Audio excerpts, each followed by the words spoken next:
Hey everyone, Tom here again. I thought I'd share another book about creative writing. Last time I talked about Ray Bradbury's book on creative writing.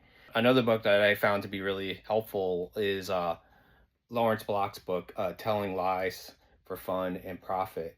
There's lots of great information in Block's book. I particularly like the chapter called Writing with Your Eyes Closed. It's a visual technique you can practice when describing the scene in your story. One of the cool things that Block talks about is you can imagine all the things in the setting that you're writing about, but you might not need to share all that information with the reader. If your scene takes place in a bedroom, you might know all the things that's in that bedroom, like the color of the wall, what's inside the closet, whether it's hardwood floors or carpeted. But when it comes to revealing all that information to the reader, you might not select all that information.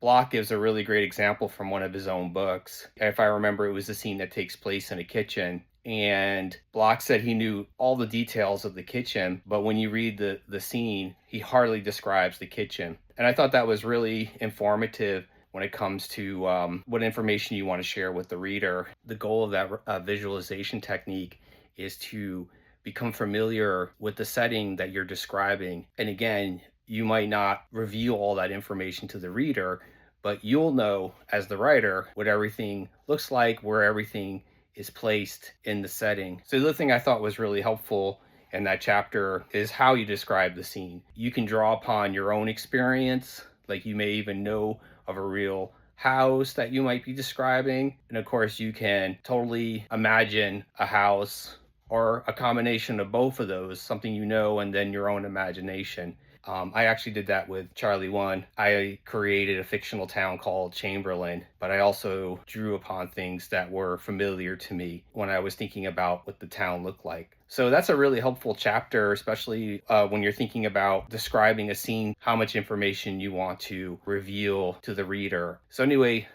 again, that's Lawrence Block's book, Telling Lies for Fun and Profit. Well, thanks for listening, and I'll try to post some more videos again. Take care.